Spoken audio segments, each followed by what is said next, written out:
Il y a quelques mois, je me suis lancé un défi personnel. Faire mon premier combat en Thaïlande.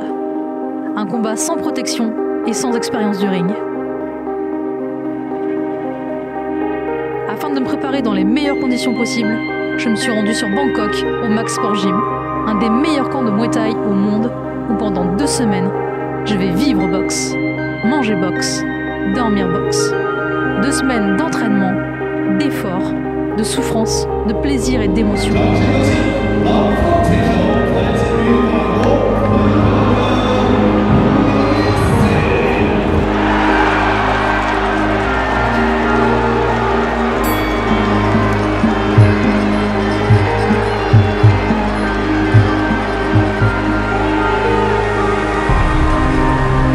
J'ai pleinement conscience dans quel sport je me suis engagée. Sans un entraînement physique et technique assidu, aucune chance de pouvoir prétendre monter sur le ring. Me voici bien arrivé à Bangkok. Le taxi vient de me déposer devant l'adresse du camp Max Sport Gym. On peut voir l'adresse juste au-dessus, c'est le numéro 71.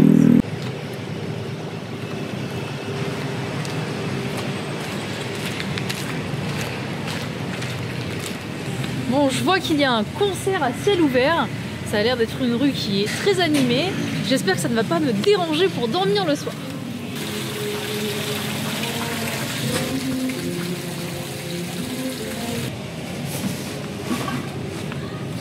Ça y est, finalement on l'a trouvé. Voici le logo du Max Sport Gym. Donc j'imagine que l'entrée c'est le portail qui est juste à ma droite. J'ai un bel accueil, il y a des toutous partout. Salut!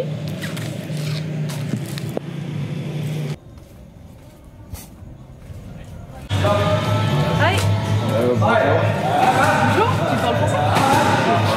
Oui, je suis Priscilla. Super, d'accord. Très bien. On a fait bon voyage. C'est le Max Sport Gym. On est arrivé au Max Sport.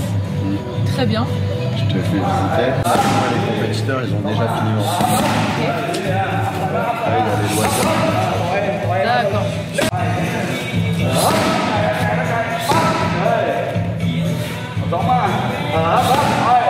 Bon, bah, je te montre la chambre. Un petit distributeur. Ok. Petite soif. Ah, ce sont les douches alors. Voilà, la salle de bain, les douches. Oh, c'est rustique, mais ça devrait la faire. Et donc là, t'as les toilettes. Ok, les WC. Les WC quoi. Les WC taille avec le jet d'eau.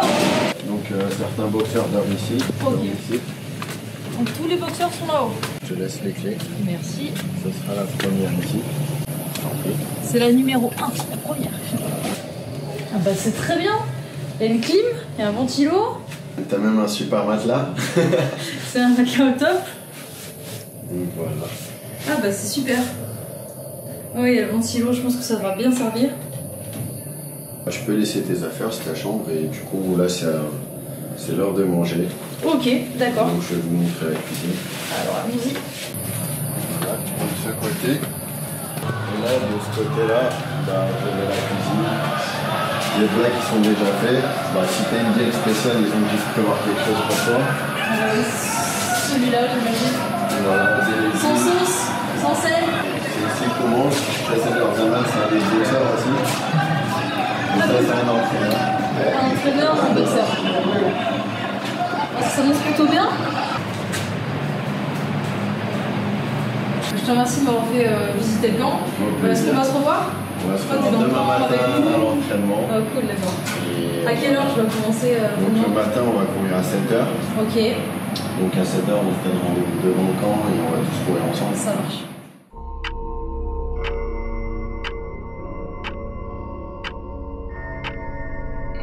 Le camp du Max Sport Gym est un hangar, comme la plupart des camps de Thaïlande. La salle est composée de 2 rings ainsi que de multiples sacs de frappe. Ça sent la sueur et le baume du tigre, indispensable contre les courbatures musculaires. Il est 7h du matin, l'entraînement démarre par 1 heure de running, et je mets mon masque pour la pollution sur Bangkok.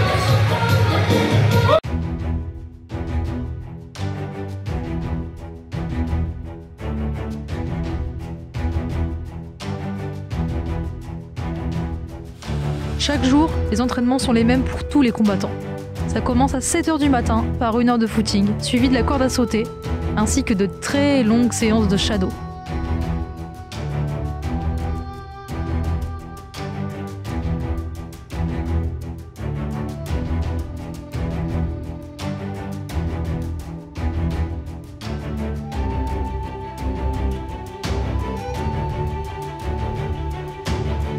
Généralement, la corde à sauter est un outil indispensable pour un boxeur.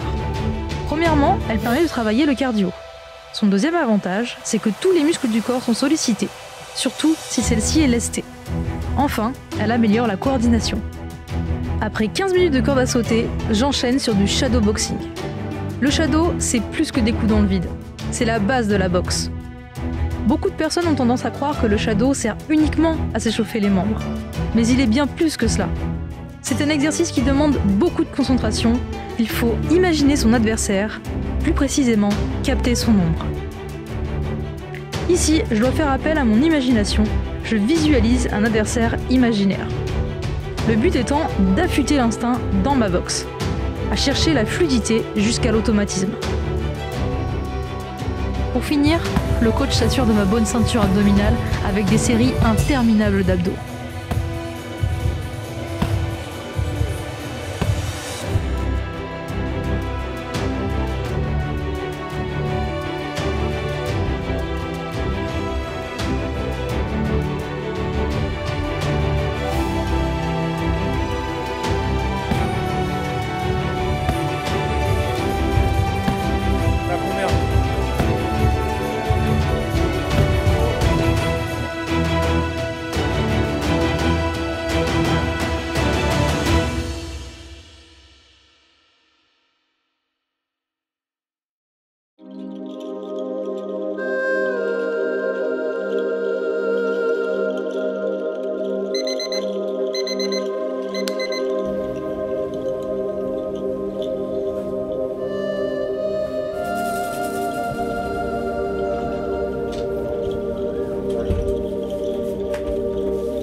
Deuxième réveil de la journée, il est un peu moins de 3 h et je vais aller faire mon deuxième footing. C'est un peu dur là, le deuxième réveil. Je vais changer les baskets.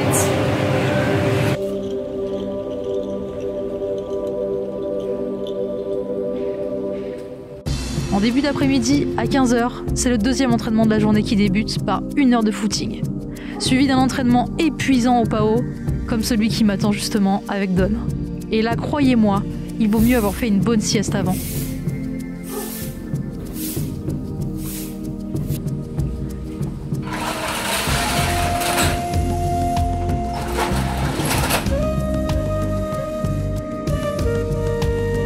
Avant de commencer la mise de PAO, je me fais masser avec une huile thaïlandaise afin de frictionner et de préparer mes muscles à l'effort.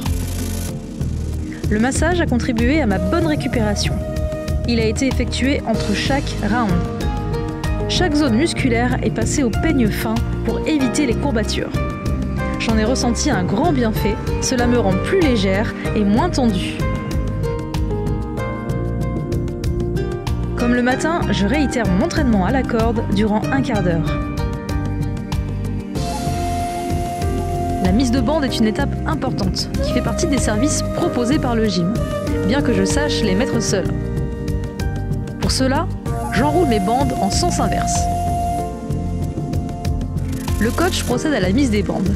Elles servent et aident à maintenir le poignet droit et évitent aussi de s'écorcher la peau en frappant au niveau des phalanges des poings.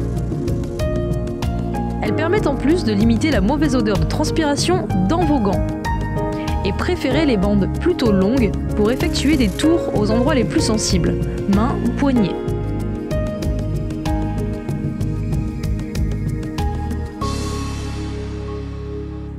Une fois la mise de bande effectuée, je commence la séance de PAO avec Don.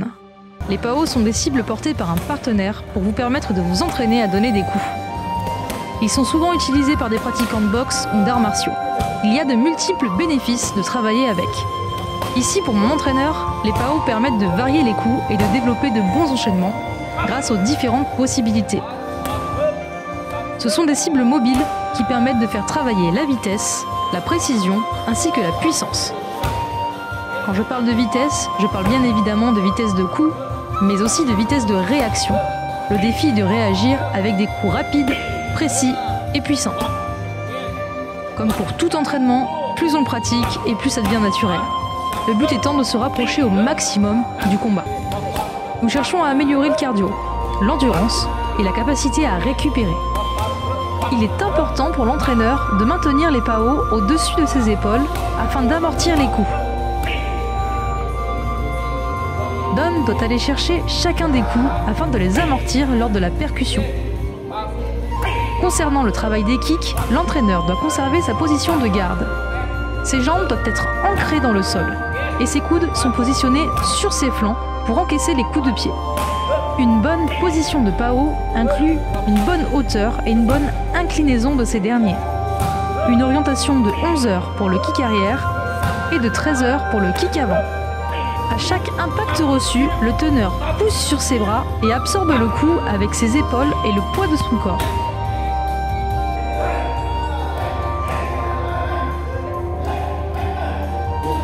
Don s'attaque aussi à mes points forts à chaque entraînement, qui sont mon anglaise et mon cardio. On travaille des enchaînements simples et en puissance. Tenir les PAO n'est pas une mince affaire. Cela demande beaucoup d'efforts et de concentration. Comme un chef d'orchestre, c'est à l'entraîneur d'indiquer au combattant sa direction et ce qu'il doit faire. Cet exercice me permet de mettre du rythme et ainsi de développer de bons automatismes. Dans cet exercice, il faut se donner à 200% et ne pas retenir ses coups. La respiration est aussi primordiale, car elle se rapproche d'une situation de combat sans recevoir de réels coups portés. Et ça nous donne une idée et permet de nous améliorer. La répétition des enchaînements me permet de faire du travail de fractionné, c'est-à-dire un effort intense suivi d'un temps de récupération. Dans cette activité, il est essentiel de communiquer avec son coach pour travailler de manière efficace et en toute sécurité. Évidemment, pendant ces 15 jours au camp, des liens se sont formés entre le coach et moi. Il connaît mes lacunes et il sait se montrer dur quand il le faut afin de m'améliorer.